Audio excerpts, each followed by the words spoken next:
लम्बोदरं परम सुंदर एकदंतं रक्तांबरं त्रिनयनं परमं पवित्रं उद्यादिवाकरनिभोज्ज्वलकान्तिकान्तं विघ्नेश्वरं सकल विघ्नहरो नमामि।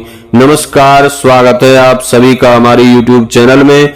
आज के इस वीडियो में आप श्रवण करेंगे माघ मास के शुक्ल पक्ष की विनायक चतुर्थी, वरद चतुर्थी, कुंद चतुर्थी व्रत की कथा। एक बार प्रेम से कहिए, बोलिए गणपति गजानन भगवान की जय, शंकर भगवान की जय, पार्वती माता की जय। गणेश चतुर्थी व्रत की पौराणिक कथा के अनुसार एक बार भगवान शिव तथा माता पार्वती नर्मदा नदी के किनारे बैठे थे। वहां माता पार्वती ने भगवान शिव से समय व्यतीत करने के लिए चौपड़ खेलने को कहा।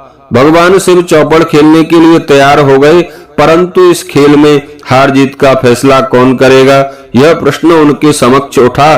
तो भगवान शिव ने कुछ तिनके एकत्रित कर उसका एक पुतला बनाकर उसकी प्राण प्रतिष्ठा कर दी और पुतले से कहा, बेटा हम चौपड़ खेलना चाहते हैं, परंतु हमारी हार जीत का फैसला करने वाला कोई नहीं है, इसलिए तुम बताना कि हम दोनों में से कौन हारता है और कौन जीतता है। इसके बाद भगवान शिव और माता पार्वती का चौपड़ खेलना शुरू हो गया। यह खेल 3 बार खेला गया और संयोग से तीनों बार माता पार्वती जीत गईं। खेल समाप्त होने के बाद बालक से जब हार जीत का फैसला करने के लिए कहा गया तो उस बालक ने महादेव को विजयी बताया।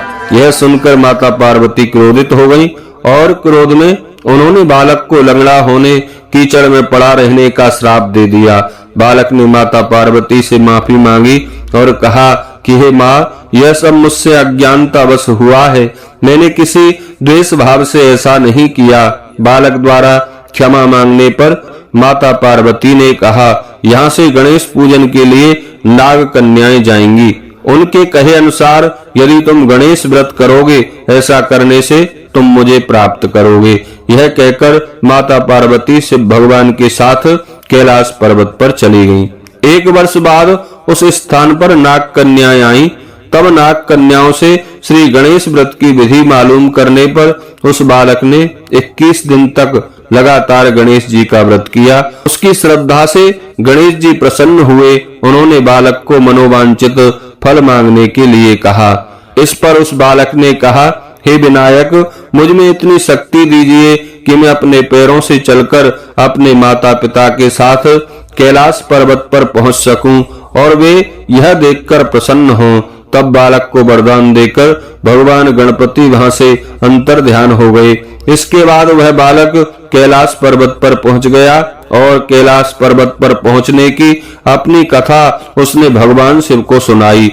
चौपड़ वाले दिन से माता पार्वती शिव जी से नाराज होकर विमुख हो गई थीं। अतः देवी के रुष्ट होने पर भगवान शिव ने भी बालक के बताए अनुसार 21 दिनों तक श्री गणेश जी का व्रत किया। इस व्रत के प्रभाव से माता पार्वती के मन में भगवान शिव के प्रति जो नाराजगी थी वह समाप्त हो गई। तब यह व्रत विधि भगवान शंकर ने माता पार्वती को बताई। यह सुनकर माता पार्वती के मन में भी अपने पुत्र कार्तिकेय से मिलने की इच्छा जागृत हुई। तब माता पार्वती ने भी 21 दिन तक श्री गणेश का व्रत किया तथा दूर्वा, फूल और लड्डुओं से गणेश जी का पूजन अर्चन किया। व्रत के 21वें दिन कार्तिकेय जी स्वयं अपनी माता पार्वती से मिलने के लिए वहां आ गए। उस दिन से ही श्री गणेश चतुर्थी का यह व्रत समस्त मनोकामनाओं की पूर्ति करने वाला व्रत माना जाता है। इस व्रत को करने से मनुष्य के सारे कष्ट दूर होकर सुख समृद्धि की प्राप्ति होती है और घर में धन धान्य की वृद्धि होती है। बोलिए गणपति गजानन भगवान की जय।